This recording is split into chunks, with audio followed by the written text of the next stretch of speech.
인터넷 페이스북에 연결되어 있는 이제 신문을 하나 이렇게 따라가서 보다가 재미있는 기사를 하나 읽었습니다. 그 기사의 제목은 프랑스 아이들이 말대꾸를 안 하는 이유는 이 제목입니다. 저기 유럽에 있는 프랑스 나라의 아이들이 부모에게 말대꾸를 하지 않는 이유가 있다. 뭐 이런 기사예요.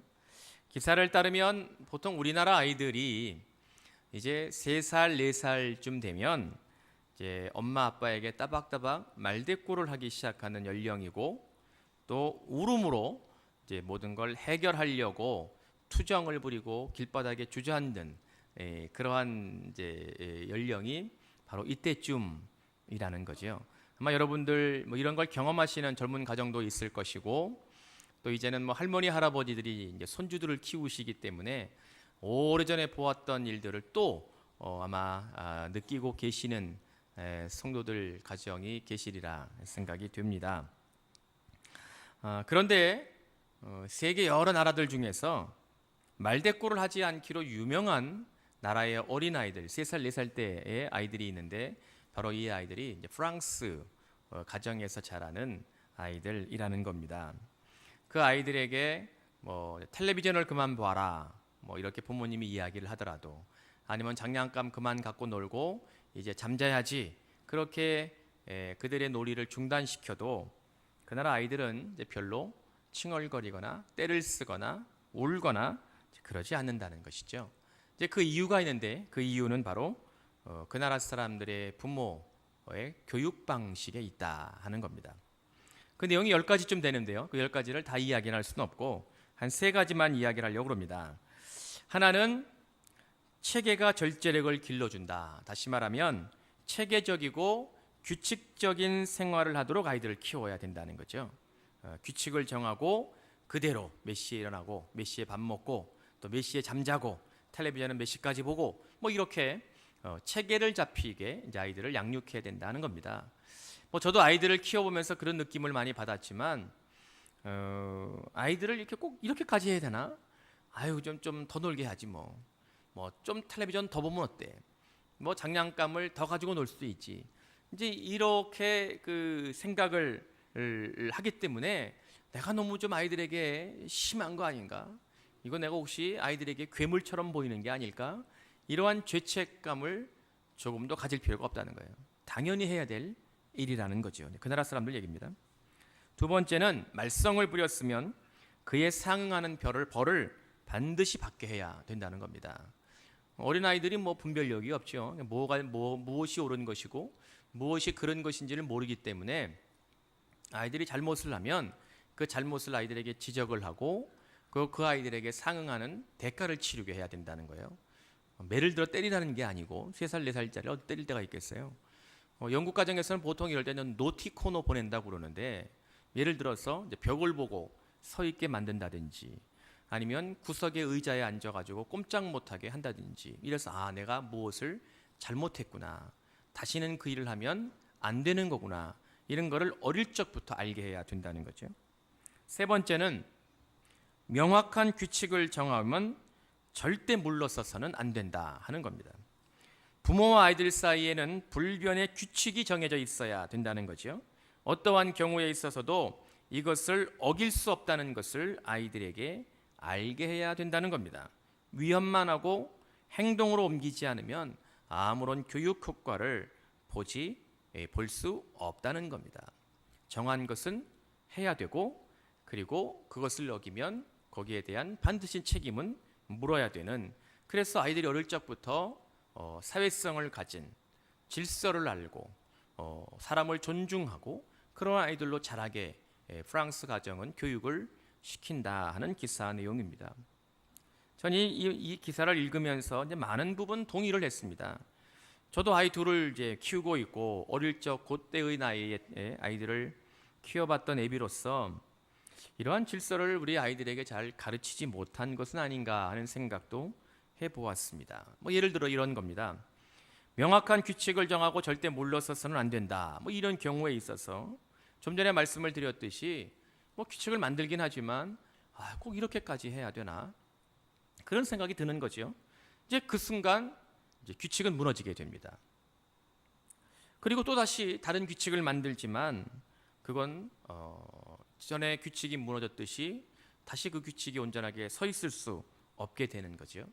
부모로서 아이들에게 가장 좋은 방법이라고 생각하고 최선의 길이라는 확신이 들어서 무언가 룰을 만들고 규칙을 정하지만 많은 경우에 있어서 그것을 끝까지 지켜내지 못하는 쪽은 부모일 확률이 매우 높다는 거죠. 그럴 수밖에 없는 이유는 아이들이 알든 모르든 엄마 아빠의 생각에 동의하지 않기 때문입니다. 그들은 자신만의 욕구만을 채우려고 생각하기 때문입니다. 부모에 의해서 만들어진 질서를 따라간다는 것이 얼마나 힘들다는 것을 알기 때문이지요. 그렇기 때문에 불평을 하고 불만을 표현합니다. 어린아이들의 경우에 있어서는 칭얼거리거나 울어버리고 청소년들의 경우에 있어서는 화를 내거나 반항을 하는 것으로 자기가 동의하고 있지 않다는 것, 부모가 정한 규칙에 마음대로 하고 있지 않다는 것을 그 아이들이 표현을 하는 것이지요.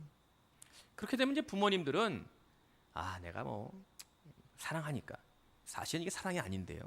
저도 똑같이 저질렀던 실수입니다. 사랑이라고 착각하고 있는 거죠.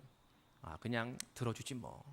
에이 뭐 꼭 이렇게까지 사랑하기 때문이라고 생각을 하는 건데 사실은 그건 이제 사랑이 아니지요.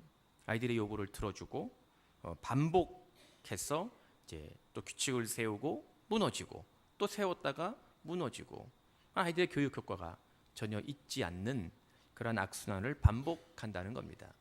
그럼에도 불구하고 부모들은 아이들이 동의하든 동의하지 않든 그 아이를 교육하기 위해서 늘 이렇게 규를 만들고 또 지키도록 하고 또 야단도 치고 정한 삶의 방향을 이끌어가도록 부모들이 애를 쓰고 있는 것이죠. 이게 아마 모든 가정에서 일어나는 현상이라 생각을 합니다.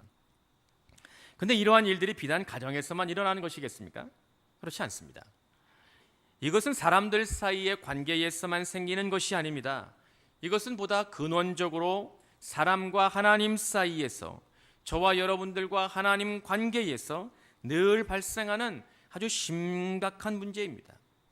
또한 이 문제는 비단 어제 오늘만의 일이 아니었습니다. 아주 오래전 이스라엘 백성들이 하나님을 향하여 불평하듯 따져 물었던 문제였고 하나님을 향하여 불만을 표시하고 제기했던 문제였고 그것에 관하여 하나님께서 그분이 정하신 기준과 원칙을 확고하게 고수하셨던 일이 바로 이 문제였습니다. 오늘 우리는 이러한 우리들의 고질적인 왜곡, 변질된 하나님의 관계를 어떻게 새롭게 할 것인지에 관하여 말씀을 듣고 묵상하려고 하는 겁니다. 에스겔 선지자가 활동했던 시기는 유다 백성이 이방 나라였던 바벨론의 포로가 되어서 힘겨운 삶을 살아가고 있었던 상황이었습니다. 유다 백성의 죄로 말미암아 하나님은 진노하셨고 이방 나라들 중에 바벨론이라는 나라를 일으키셔서 유다를 멸망하게 하셨습니다. 예루살렘 성을 무너지게 완전히 파괴하게 하셨습니다. 유다 백성들의 삶의 기반이 없어졌고 그들의 정신적이고 신앙적 토대가 한순간에 사라져버렸습니다. 그리고 그들은 이방의 땅 바벨론의 포로가 되어 끌려가게 되었습니다. 우리가 이것을 직접 경험해 보지 않았다 할지라도 상상만으로도 생각하는 것만으로도 그들이 얼마나 힘겨운 시간을 보냈을런지 충분히 짐작이 됩니다. 우리가 그냥 쉽게 하는 말로 휴가를 가거나 놀러 가더라도 집 떠나면 고생이라는 말이 있듯이 그들이 자신의 의지와 상관없이 어떤 면에서 보면 왜 자신이 이러한 엄청난 일을 감당해야 되는 것인지 왜 이러한 일을 당해야 되는 것인지 분명하게 알지 못했던 유다의 백성들이 느꼈을 황망함이란 그 무엇으로도 설명되지 않는 일이고 그들에게도 이해될 수 없는 것처럼 여겨졌던 사건이었습니다. 우리가 이렇게 생각할 수 있는 이유는 오늘 함께 읽은 본문이 비록 우리가 에스겔 18장을 다 함께 읽진 않았지만 오늘의 말씀에서 이것을 잘 보여주고 있기 때문입니다. 그 당시 유다 백성은 하나님을 향하여 이렇게 물었습니다. 하나님, 왜 우리가 이런 고난을 겪어야 하는 겁니까? 우리가 뭘 그렇게 잘못했습니까? 이것이 하나님의 심판이라면 그 원인은 우리에게 있는 것이 아니라 우리의 부모 세대들, 우리의 조상들에게 있는 것이 아닙니까? 이렇게 하나님을 향하여 따져 물었던 일이었습니다. 그들이 100번 양보해서 유다 백성이 당하고 있는 고통이 하나님의 심판에 근거한 것이라면 원인 관계가 잘못되었다는 것이지요.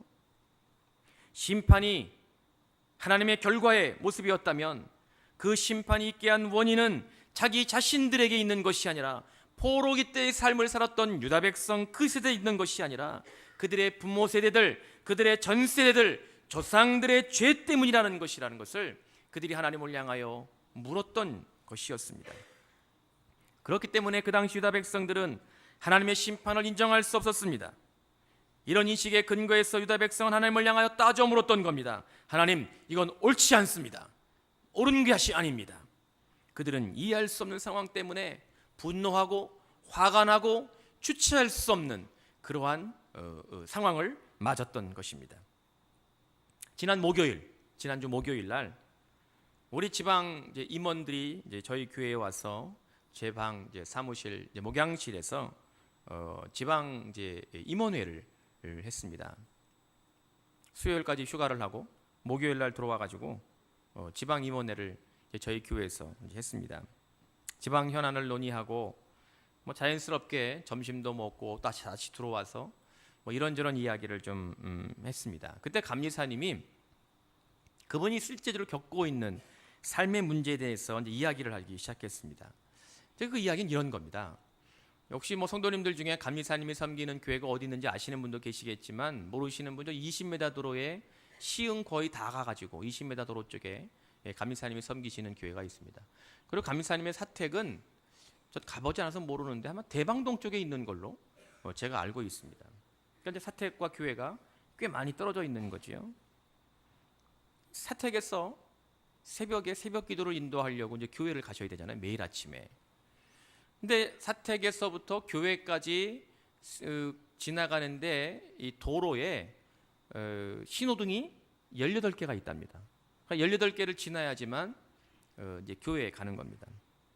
근데 여러분들도 아마 다 아시겠지만 이른 새벽 시간에는 도로에 차도 별로 없고 다니는 사람들도 별로 없지요. 이제 그러니까 차를 몰고 다니는 사람들이 신호를 잘 지킵니까? 다 안 지키시는 분들인 것 같은데 신호를 잘 안 지킵니다. 차도 별로 없고 그냥 사람도 별로 없으니까 그냥 지나가는 거죠. 빨간불이어도 지나가고 또 건널목을 건너시는 분도 횡단보도에 불이 빨간불인데도 이렇게 하고 차가 없으면 확 지나가고 다 이제 그러고 살죠. 사람들이 누가 보는 사람도 없고 신호를 무시한다고 그래서 그 새벽에 큰 문제가 될 만한 일들이 일어날 얘기가 만무하기 때문에 신호를 지키다가 새벽기도에 늦는 것보다 신호를 안 지키고 새벽기도 시간에 마치는 게 더 나은 일일까요? 어떻게 생각하세요? 신호를 지키다가 새벽기도를 목사가 늦는 게 낫겠어요? 신호를 안 지키고 새벽기도 시간에 안 늦어야 되겠어요? 우리 권사님 어떻게 생각하세요? 지키다가 늦으면 괜찮아요? 에? 그러면 안 지키고 시간 와야 돼요? 지키고 안 늦어야죠. 일찍 나와가지고 지키고 안 늦어야지. 근데 그게 쉽지 않지요. 새벽에 깜빡하다 보면 늦게 일어날 수도 있고 그러니까 이제 그러한 상황에 이제 몰리게 되면 갈등이 일어난다는 거예요. 그럼에도 불구하고 감리사님 얘기가 그럼에도 불구하고 신호를 지키려고 부단히 애를 쓴다는 거죠. 그 이유는 법이기 때문이에요. 그게 지키라고 만들어 놓은 법입니다. 어떠한 상황에도 사람들이 따라야 된다는 질서입니다. 그리고 교인들에게 그렇게 살라고 가르치는 목사이기 때문이지요. 누가 보든 보지 않든 그렇게 살아야 되는 성직자이기 때문입니다. 이걸 이제 부단히 노력을 한다. 그런 말씀을 하시는 거예요. 저도 신호를 잘 지키는 편입니다. 지키는 편이에요. 지키려고 노력을 부단히 애를 쓰는 사람입니다. 제가 우리 교육자들하고 이제 교회 직원들한테 차량을 운행할 때 하는 얘기가 있습니다. 이게 뭐냐면 제가 보통 세 가지를 이야기하는데 신호를 반드시 지켜라. 새벽이든 사람이 있건 없건 차가 많건 적건 신호는 반드시 지켜라. 두 번째, 일방통행이라고 써 있는 곳에 역주행하지 말아라. 교회 차 끌고 다니면서 일방통행 써 있는 데를 역주행해서 아무리 급하고 지름길이라고 역주행해서 절대로 가지 말아라. 세 번째, 제가 제일 강조하는 건데, 횡단보도 앞에 지나가는 사람들을 뛰게 만들지 말아라. 그게 보통 우리 교회 앞에서 일어나는 일들이거든요. 횡단보도가 이렇게 있으면 사람들이 건너기 시작하잖아요. 그럼 차가 뭐 기다리고 이쪽에서 나가면 좌회전하려고 보통 쓰는, 안양 쪽으로 가려는 차가 이렇게 쓰는데 사람이 없으면 그냥 차가 지나갑니다. 아직 파란불이 신호가 막 이쪽에서는 숫자가 막 아주 20, 뭐 15 이렇게 남았는데 15초 이상 남았는데도 그냥 사람이 없으면 휙 지나가 버리는 거예요. 그럼 이제 늦게 오려는 사람들이 뛰는 거예요. 사실은 이제 그 시간은 보행자들의 시간인데 차량을 운전하는 사람들이 절대로 건드리지 말아야 되는 시간입니다. 그 30초, 그 어간은. 그러면 휙 지나가는 거예요. 안 지나가고 있으면 뒤에서 빵빵거립니다. 빨랑 가라는 거죠. 절대 그러지 못하게 합니다. 그건 그 사람들에게 지켜줘야죠. 그 시간들을 왜 빼앗냔 말이죠. 운전하는 사람들이 그러지 말라고 제가 강조하는 거거든요. 그러니까 이제 감리사님의 말을 제가 충분히 이해가 되는 거예요. 저도 이제 그런 편이니까. 근데 문제가 있습니다. 문제는 저도 그렇고 여러분들도 아마 그러실 텐데, 감리사님이 신호를 잘 지키려고 노력할 때 다른 차량을 운전하는 사람들이 새벽에 신호를 무시하고 뒤를 따라오는 차가 휙 지나가면, 감리사님은 빨간불이 딱 켜져서 그 앞에 딱 서 있는데 뒤를 따라오던 차가 휙 앞으로 지나가면 이 감리사님 마음속에 일종의 분노가 끌어온다는 거예요. 화가 막 나는 거죠. 여러분들 그런 느낌 받아보셨어요? 저는 이런 느낌 압니다. 서 있으면 확 지나가잖아요. 그러면 에이씨 막 이런 마음이 드는 거죠. 어휴 저놈의 차 막 이런 생각을 갖게 되는 거예요. 저도 뭐 그런 경험이 있으니까 충분히 이해가 되지요. 신호를 무시하고 확 지나갈 때 감리사님 안에 주체할 수 없는 화가 막 끌어오른다는 거예요. 나는 잘 지키려고 그러는데 전 왜 그러는 거야? 이런 생각을 하게 되는 거죠. 감리사님의 이야기를 들으면서 제 스스로 제 안에 이러한 질문을 해보았습니다. 그 분노는 과연 정당한 것인가? 나는 신호를 잘 지키는데 다른 사람이 그렇지 않는 모습을 보면서 화를 내는 것이 과연 옳은 것인가? 그 생각을, 질문을 해보았습니다. 뭐 굳이 이런 문제가 아니더라도 여러분들의 삶의 현장 속에서 나는 잘못도 하지 않고 다른 사람들의 마음을 상처를 주지도 않고 다른 사람들에게 피해를 주지도 않고 잘 지내고 살아가는데 누군가는 말도 함부로 하고 다른 사람들에게 상처도 주고 또 규칙도 어기고 자기 마음대로 하는 사람들을 보면서 내가 그를 보며 화를 내고 그의 행동을 보고 분노하는 것이 과연 정당할 수 있는 것인가? 옳은 것일까요? 그곳에 과연 내가 분노하고 그러한 일들에 관하여 화를 내고 그러한 사람들에 관하여 내가 질책하는 것이 과연 내가 옳은 것인가? 쉽지 않은 물음인 것이면 분명합니다. 우리는 오늘 이러한 물음 앞에서 어떠한 하나님의 말씀, 주의 음성을 들어야 하는 것일까요? 우리들이 말하는 과연 정의라는 것이 진정한 의미에서 정의일 수 있는가? 우리가 말하는 공평이라는 것이 하나님이 보실 때 공평일 수 있는가? 이러한 질문에 대하여 하나님의 대답은 무엇이겠습니까? 오늘 저와 여러분들이 함께 읽은 25절, 29절의 말씀을 보면 하나님은 유다 백성들에게 이렇게 대답을 하셨습니다. 너희는 이르기를 주의 길이 공평하지 아니하다 하는도다. 이스라엘 족속아 들을지어다. 내 길이 어찌 공평하지 아니하냐? 너희 길이 공평하지 아니한 것이 아니냐?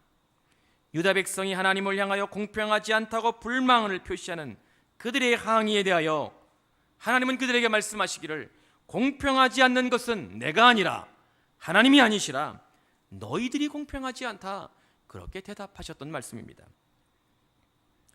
그 근거로 의인이라도 그가 죄를 범하면 멸망당하고 죽는 것이고 죄인일지라도 회개하면 구원받아 영원히 사는 것이므로 공평의 근거는 나에게 있는 것이 아니라 바로 너희들 유다 백성들 너희들의 삶에 있다는 하나님의 음성이 바로 오늘의 말씀입니다. 우리는 여기에서 하나님의 뜻을 발견하게 됩니다. 우리들이 느끼고 있는 불합리성이라는 것, 여러분들이 생각하는 정당하지 못한 일에 대하여 하나님의 판단은 무엇이냐면 내가 문제라는 겁니다. 하나님이 문제가 아니라 내가 문제라는 거지요. 여러분들이 문제라는 겁니다. 유다 백성들을 향하여 너희들이 주장하는 것으로는, 너희들의 분노로 너희들의 화를 내는 것으로는 이 땅의 질서가, 이 세상의 문제가 근원적으로 해결될 수 없다는 것을 하나님은 분명하게 말씀하셨습니다. 그 이유는 주님이 저와 여러분들에게 늘 일관되게 동일하게 들려주시는 우리 안에 남아있는 우리의 죄성 때문입니다. 여러분들의 삶 속에 자리 잡고 있는 우리의 불안정 때문입니다. 내가 어찌해 볼 수 없는 우리의 인간됨, 우리가 어찌해 볼 수 없는 우리의 죄성 때문입니다. 그렇기 때문에 이 땅의 문제를 온전하게 해결하는 방법은 언제나 하나님이시며 항상 여호와이심을 믿음으로 고백할 수 있기를 기원합니다. 하나님은 에스겔 선지자를 통하여 유다 백성들에게 이러한 말씀을 들려주시는 겁니다. 나만이, 여호와만이, 하나님만이 문제를 본질적으로 풀어갈 수 있다는 것을 이야기하시는 겁니다. 그렇다면 하나님이 제시하는 그 길은 과연 무엇이겠습니까? 그것의 출발은 에스겔 선지자의 입을 통하여 증거하시는 하나님의 뜻은 바로 회개에 있습니다. 회개에 있습니다. 수없이 유다 백성들이 들었던 말이었습니다. 지금도 여전히 저와 여러분들이 듣는 말이 회개입니다. 그럼에도 이 말 회개는 끊임없이 우리의 귓가를 맴돌고 있습니다. 앞으로 지속적으로 여러분들의 마음을 두드리는 주의 도전, 주님의 음성이 되는 것이 바로 이 회개라는 말입니다. 원래 구약 성경의 언어로 슈브라고 발음하는 회개는 가던 길에서 돌아서서 다른 길을 가는 걸 슈브, 회개라고 이야기합니다. 25절, 29절에 하나님께서 유다 백성들에게 너희의 길이 공평하지 아니한 것이 아니냐, 너희의 길이 공평하지 않다 말씀하셨던 그 길, 그들이 바로 잘못된 길, 회개하지 않은 길에 서 있었다는 하나님의 지적이었습니다. 그 왜곡된 길에서 돌이키고 다른 길에 서며 하나님이 제시하시는 새로운 길에 돌아오는 것, 그것만이 회개이라는 것을 하나님은 그들에게 들려주셨습니다.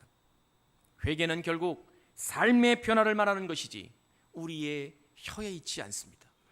회개란 우리의 삶이 달라지고 변화되는 것을 의미하는 것이지 회개가 우리의 입에만 있는 것이 아닙니다. 하나님은 그들에게 분명하게 이것을 규정해 들려주셨습니다. 비록 유다 백성들이 하나님을 향하여 심판의 원인은 자신들에게 있는 것이 아니라 조상들 전 세대들에게 있는 것이라고 외치고 있었지만 실질적으로 유다 백성들조차도 그들 조상들의 길과 별로 다르지 않았다는 겁니다. 그 조상들이 살았던 삶의 방식에서 돌아오지 않았다는 겁니다. 조상들이 왜곡된 삶의 모습으로부터 그들이 결코 자유롭지 않았다는 것을 하나님은 그들에게 지적하고 계시는 말씀입니다. 이러한 의미에서 유다 백성들의 분노는 정당하지 않았습니다. 그들 자신이 먼저 철저하게 회개해야만 했습니다. 그들이 먼저 다른 길로 돌아왔어야만 했습니다. 유다 백성들의 그들의 조상과는 다른 새로운 길, 변화된 삶을 살지 않으면서 표출한 그들의 분노는 그러므로 명백하게 하나님으로부터 온 것이 아니었습니다. 이런 이유로 유다 백성의 분노는 하나님이 세우신 절대적인 기준인 하나님의 공의와 하나님의 정의와는 본질적으로 다른 모습이었습니다. 이들의 분노는 자신들의 죄를 감추려는 시도였을 뿐이고 자신들의 잘못을 면피하려는 그러한 얄팍한 모습이었을 뿐이고 자신들이 겪고 있는 고난의 문제를 누구에게라도 증가하거나 누구에게라도 비난하거나 누구에게라도 그것을 돌리지 않으면 견딜 수 없을 것 같은 이기적인 모습일 뿐이었습니다. 하나님은 그것을 정확하게 알고 계셨던 겁니다. 하나님은 이것을 근거로 해서 유다 백성들에게, 오늘을 살고 있는 저와 여러분들에게 에스겔 선지자를 통하여 말씀하시는 것은 심판의 주관자는 오직 하나님이시라는 겁니다. 오늘 30절 말씀을 보면 내가 너희 각 사람이 행한 대로 심판할지라. 아멘. 내가 너희 각 사람이 행한 대로 심판할지라. 하나님이 심판하시겠다는 것은 그들의 백성을 멸망의 구렁텅이로 몰아넣겠다는 것이 아닙니다. 하나님이 여기서 심판하시겠다는 말은 비록 너희들이 때때로 억울함을 당하여서, 때때로 누군가로부터 고난을 당하여서, 때때로 너희들이 힘겨운 삶 속에 빠져 있을 때 내가 나서서 너희를 변호하며 내가 너희들을 새롭게 일으키며 내가 너희들을 온전케 만들며 내가 너희들을 승리자들이 되게 하시겠다는 말씀입니다. 동시에 동시에 심판하신다는 말은 너희들이 죄 가운데 빠져 있다면, 너희들이 왜곡된 삶에서 돌아오지 않는다면, 너희들이 회개하지 않는다면 내가 날카로운 검과 같이 그것을 너희들에게 지적하고 깨닫게 하시겠다는 말씀으로 에스겔 선지자의 입을 통하여 들려주셨던 말이 회개라는 말이었습니다. 우리들이 느끼고 여러분들에게 다가오는 이해할 수 없는 것 어떠한 것이라 할지라도 그것의 판단은 오직 전능자 여호와 하나님이심을 어떠한 순간에도 잊어서도 안 된다는 준엄한 하나님의 말씀임을 오늘 저와 여러분들이 동일하게 깨닫고 믿음으로 고백하는 은혜가 있기를 간절히 기원합니다. 우리가 느끼는, 우리의 삶에서 발견하는 그 어떤 불의함이라는 것이 있습니다. 국가적으로 커다란 일이 아닐지라도 우리의 삶 속에서 일어나는 작은 일들로 인하여 때때로 불의함이 느껴지고 그것 때문에 분노가 끓어오를 때 그 분노를 오늘 말씀의 근거에서 정확하게 본다면 우리 자신이 얼마나 잘못된 기반 위에 서 있는지가 깨끗하게 명확하게 보이게 됩니다. 우리가 말하는 공평, 여러분들이 이야기하는 정의가 과연 하나님께서도 인정할 만한 정당성을 확보하고 있는 것인가 묻는다면 에스겔 선지자는 오늘 본문의 말씀을 통하여 아니다, 단정해서 들려주고 있습니다. 지난 금요일, 엊그저께였죠. 제가 바울나무 수련회에 다녀왔습니다. 경기도 제부도 앞에 있는, 그 제부도 들어가기 전에 있는 한 교회에 가서 목요일 날 가서 토요일 날 어제 돌아왔습니다. 저는 금요일 날 금요기도를 참석하지 못하고 저녁 때쯤 맞추어서 가서 집회 참석하고 아이들 안수하고 기도해주고 간식 먹고 집에 돌아오니까 한 12시 반쯤 됐습니다. 제가 이제 저녁 때쯤 이제 맞춰서 가니까 그곳에서 이제 바울나무를 섬기러 가셨던 어느 권사님 한 분이 우리가 이제 조성빈 목사님하고 아이들 고기를 먹이려고 고기를 이렇게 굽고 있더라고요.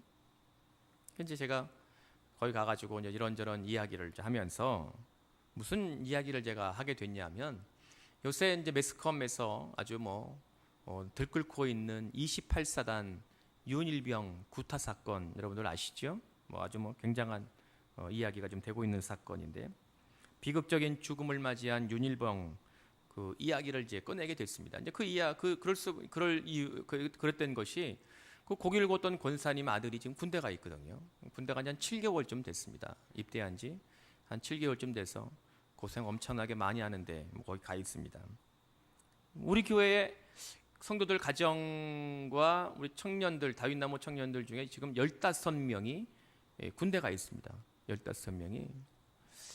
그때도 제가 얘기했습니다만 우리 성도님들, 우리의 아이들, 우리 성도님들 가정의 아들들, 젊은이들이 군생활하는 동안 누구도 피해자도 되지 않고 그 누구도 가해자도 되지 말고 건강한 몸으로 믿음의 청년들로 제대할 수 있도록 여러분들 기도하실 때마다 정말 간곡하게 기도해 주시기를 부탁을 드립니다. 뉴스를 보니까 어제 엄청난 가정이다. 면회를 갔다고 그래요. 군대가. 아마 제 생각에는 면회 온 아들 보자마자 다 옷부터 벗겨봤을 것 같아. 바지 벗어봐, 위퉁 벗어봐. 아마 다 그러지 않았을까 싶은데요. 다 옷부터 벗기지 않았을까 그런 생각을 합니다. 군에 보낸 부모님의 마음은 아마 지금 말로 표현이 안 될 겁니다. 제가 물었어요. 그 권사님한테 요새 힘들지 않아? 이렇게 좀 물었습니다. 그러니까 이런저런 이야기를 하게 됐지요. 이제 그렇게 이야기를 하다가 제 마음속에 이제 분노가 끓어오르기 시작했습니다. 뉴스를 볼 때도 그러한 마음이었지만 윤일병을 구타하고 죽게 만든 그 고참 병사들에게 화가 나기 시작하는 거예요. 아무리 그래도 그렇지 말이야. 어떻게 애를 그렇게 때릴 수 있나? 그런 생각이 화가 나지요. 그것을 감추려고 했던 군대의 불합리성에 대하여 치밀어 오르는 화가 막 느껴졌습니다.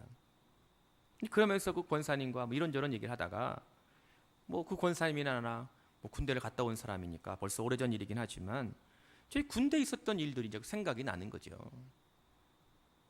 저 군대 있을 때 무지하게 맞았습니다. 자랑할 일은 아니지만 제가 뭐 고문관도 아니었는데 우리 부대 특성상 아주 좀 구타가 엄청 심한 부대였습니다. 얼마나 맞았는지 몰라요. 저도 엄청 많이 왔습니다. 그리고 제가 고참이 되고 저도 때렸습니다. 용서하십시오. 저도 누군가의 귀한 아들이었지만 어마어마하게 맞아봤고, 저도 고참이 되고 나서 누군가의 귀한 아들을 저도 때렸습니다. 물론 28사단 사건 윤일병을 죽게 만들 정도로 그 때렸던 그러한 좀 병적이고 참 상식적이지 않은 그런 구타는 아니었지만, 구타는 구타지요. 100대를 때려도 구타고 한 대를 때려도 그건 구타인 거죠. 그 정도는 아니었지만 가만히 생각해 보니까 내가 죽지 않고 제대한 것이 기적이고, 내가 고참이 돼서 후임병을 때렸을 때 그 아이가 죽지 않은 게 하나님의 은혜가 아닌가, 그런 생각이 문득 제 안에 들었습니다. 그러면서 이어진 저의 생각은, 이랬던 내가 윤일병을 죽인 그들을 향해서 그것을 감추려고 급급했던 군대의 부조리에 대하여 분개하고 분노를 표출하는 것이 과연 정당한 것인가, 옳은 것인가, 그러한 자책감 같은 게 들었습니다. 내가 그것을 분개하고 분노하고 화를 낸다고 해서 지금의 문제가 해결될 수 있을 것인가, 내가 화를 내가지고 이 문제가 풀어질 수 있을 것인가, 그러한 생각을 하게 된 것이지요. 하나님은 오래전 유다 백성들을 향하여, 그리고 오늘의 말씀을 듣는 여러분들에게 끊임없이 자신을 돌아보는 것만을 통하여서만, 끊임없이 여러분들의 삶의 상황을 되돌아보는 시도를 통해서만 우리가 얼마나 완악한 죄성을 가지고 살고 있는 사람인지가 발견되는 것이라고 말씀합니다. 우리 안에 남아있는 완악하고 온전하지 못하고 더러운 죄성이 얼마나 우리 안에 진하게 남아있는지를 내가 나를 돌이켜보고 나의 삶의 모습을 되돌아보는 것을 통해서만 내가 그러한 악한 죄됨으로부터 여전히 자유롭지 않다는 것을 보게 된다고 말씀하십니다. 우리의 분노가 얼마나 왜곡된 모습으로 드러나는지 깨닫게 된다고 오늘 에스겔 선지자는 주님의 음성으로 우리를 들려주고 있습니다. 여러분들이 누군가를 향하여 분노해야 될 때, 여러분들이 어떤 일 때문에 화를 내야 될 때, 그 순간 먼저 저와 여러분들은 여러분들 자신을 되돌아보는 결단이 있기를 간절히 기원합니다. 그리고 그때 여러분들이 먼저 하나님 앞에 철저하게 나를 회개하며 모든 판단을 전능하신 하나님께 맡기는 믿음의 결단이 있기를 간절히 기원합니다. 이와 같이 내가 먼저 달라질 때, 여러분들이 먼저 회개의 삶을 결단할 때 하나님의 공평이 이 땅에 하나님의 공의로 세워지는 것임을 깨달을 수 있기를 기원합니다. 여러분들은 스스로 온전하게 설 수 없습니다. 우리는 스스로 이 땅에 살아갈 수 없는 존재임을 깊은 마음속에 인정하는 것으로부터 출발해서 나를 바르게 세우며 여러분들을 온전케 이끌어 가시는 분은 오직 전능하신 여호와 하나님 한 분이시라는 것을 전적으로 신뢰하며 그 믿음을 갖는 것을 통해서 이 세상을 다스리시는 공평하신 하나님의 공의가, 하나님의 놀라운 사랑과 은혜가 우리 모두에게 경험되고 우리로 인하여 하나님의 영광이 드러나는 아름다운 주의 백성들 될 수 있기를 주님의 통치하심 아래 온전히 머무르시는 우리의 성광의 모든 성도들 되기를 주님의 이름으로 간절히 축원합니다. 기도하겠습니다. 하나님 은혜를 감사합니다. 우리의 분노와 우리의 불만으로 이 땅의 문제가 해결되는 것이 아니라 하나님께서 우리를 온전케 세우시며 내가 철저하게 하나님 앞에 먼저 회개하며 그래서 하나님의 공평하심이 이 땅의 공의로 세워질 수 있음을 믿음으로 깨닫는 우리의 성광의 모든 성도들 되게 하여 주옵소서. 예수님의 이름으로 기도하옵나이다. 아멘.